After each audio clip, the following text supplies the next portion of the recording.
मारो इसे और मारो इसे, ये इसी लायक है। अरे मारो यार। सरपंच जी, कालिया को चोरी करते हुए हम सब ने रंगे हाथ पकड़ा है। अब इसे गांव से बाहर निकाल देने में ही हम सबकी भलाई है। तो देर किस बात की है, अभी इसे धक्के मार के इस गांव के बाहर का रास्ता दिखा दो।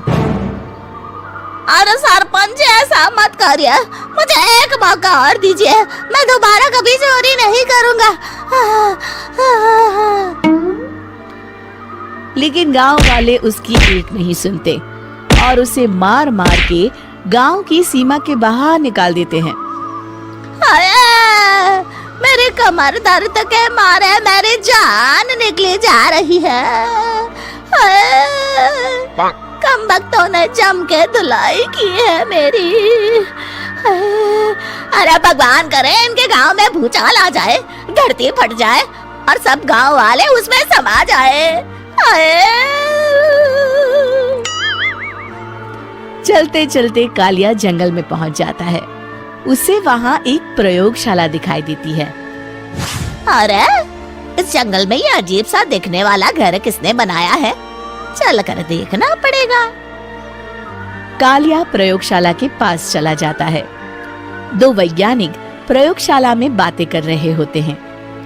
बधाई हो डॉक्टर चमन, आखिरकार हम दोनों ने मिलकर एक ऐसी घड़ी का आविष्कार कर लिया है जिसे पहनकर कोई भी इंसान गायब हो सकता है। हाँ हाँ, तुमने बिल्कुल सही कहा डॉक्टर जर्माटो। अब कल सुबह ही हम इस जंगल से निकल जाएंगे, लेकिन उससे पहले आज रात के खाने का बंदोबस्त करते हैं। हाँ हाँ, मुझे तो बड़ी जोरों से भूख लगी है, चलो चलते हैं। दोनों वैज्ञानिक वहाँ से चले जाते हैं। उनके जाते ही कालिया प्रयोगशाला में दाखिल होता है। अच्छा तो ये बात है। कालिया बड़े से कांच के अंदर रखी घड़ी को बाहर निकाल लेता है और अपनी कलाई पर बांध लेता है। फिर घड़ी में लगा बटन दबा देता है। कालिया को एक जोरदार झटका लगता है। कालिया अपने आप को आईने में देखता है तो उसका पूरा शरीर पूरी तरह से गायब हो चुका होता है। अब तो जो चाहे वो कर सकता हूँ। सबसे पहले मैं उन सभी को सबक सिखाऊंगा। गांव वालों, मैं आ रहा हूँ। कालिया गांव की ओर चल पड़ता है। थोड़ी देर के बाद दोनों वैज्ञानिक वहां आते हैं। अरे ये क्या, लगता है कोई हमारी घड़ी चुरा कर ले गया है। ये देखो पैरों के निशान।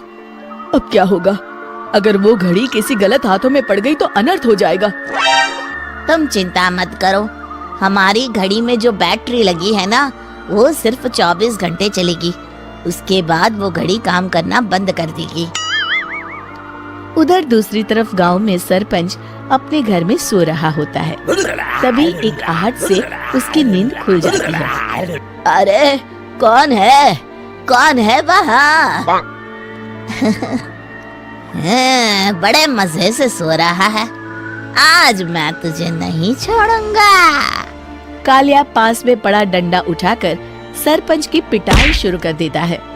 ये ले, ये और ये ले, इसी लायक है, ले।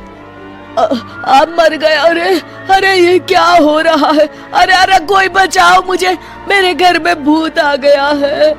सही कहा, मैं भूत ही तो हूँ, ये ले। अरे भूत जी, मैंने आपका क्या बिगाड़ा है, मुझे छोड़ दीजिए। आपको क्या चाहिए?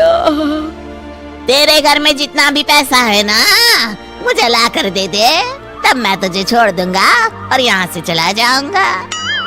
सरपंच अपनी तिजोरी से पैसे निकालकर एक बड़े कपड़े में बांधकर जमीन पर रख देता है और कालिया वो सारा पैसा लेकर वहाँ से चला जाता है। दूसरी तरफ जमींदार गांव के चौराहे पर खड़ा कुछ लोगों से बात कर रहा होता है। इस कमीने जमींदार ने भी मुझे बहुत पीटा था, इससे भी बदला लेना तो बनता है। हाँ? जमींदार अचानक अपने आप को चांटे मारने लगता है। अरे भाई ये क्या हो रहा है? जमींदार साहब अब ठीक तो है ना? अरे मुझे नहीं पता भाई।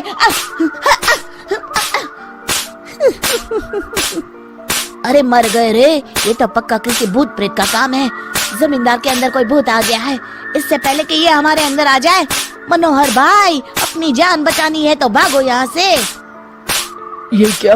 अरे बाप रे बाप, मुझे तो भूतों से बड़ा डर लगता है। मैं तो चला यहाँ से। अगली सुबह इस घटना से पूरे गांव में दहशत फैल जाती है। सभी गांव वाले आपस में बात करने लगते हैं। अरे भाई, पता नहीं कहाँ से हमारे गांव में एक भूत आ गया है। उसने कल रात को सरपंच और जमींदार की खूब पिटाई की और उनके सारे पैसे भी लेकर चला गया। हाँ भाई हाँ, ये भूत तो मुझे बड़ा अजीब लगता है। मेरी समझ में नहीं आता कि भूत उन पैसों का करेगा क्या।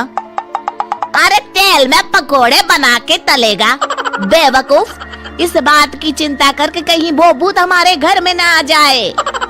तुम बिल्कुल सही कह रहे हो आर्या, मैं भी इसी बात से घबरा रहा हूँ।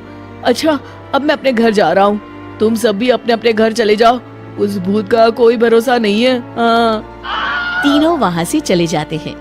दूसरी तरफ कालिया सारे पैसों को एक खंडर में छुपा देता है। इतने सारे रुपए तो मैंने अपनी पूरी जिंदगी में एक साथ कभी नहीं देखे। इस तरह कुछ दिनों में मैं अमीर बन जाऊंगा। आज मैं उस मोटे बब्बन को अपना शिकार बनाऊंगा। सुना है दहेज में बहुत सारे पैसे और गहने मिले हैं उसे। रात होते ही कालिया बब्बन के घर में घुस जाता है। हाँ, मिल गई तिजोरी। अब जल्दी से इसे खोलकर सारे पैसे निकाल लेता हूँ। अरे खुल जा, खुल जा। खुल गई। कालिया पैसे थैले में भर ही रहा था कि तभी बब्बन उसके बगल में आकर खड़ा हो जाता है। भाई क्या कर रहा है? हाँ? अरे हट। अरे तेरी इतनी हिम्मत, मैं तेरे सामने खड़ा हूँ और तू फिर भी मेरी तिजोरी से पैसे चुरा रहा है। अरे मैं तो गायब हूँ, तू मुझे कैसे देख रहा है? कालिया अपनी घड़ी को देखता है। अरे इसे क्या हो गया है? हाय, लगता है बैटरी खत्म हो गई। अच्छा, तो आज मैं तेरी बैटरी अच्छे से चार्ज कर देता हूँ। अरे भाग्यवान, जरा मेरा डंडा तो लाना। ये मोटा मुझे नहीं छोड़ेगा। अरे भागो। कालिया भागकर घर के बाहर जाता है। बाहर सभी गांव वाले हाथ में डंडा लिए खड़े होते हैं। अच्छा, तो तू वो भूत है? मुझे माफ कर दीजिए सरपंच जी, मैं आपके और जमींदार जी के सारे पैसे लौटा दूंगा और आज ही हमेशा के लिए ये गांव छोड़कर चला जाऊंगा। शिक्षा: बुराई ज्यादा दिन की मेहमान नहीं होती, एक दिन उसका अंत हो ही जाता है।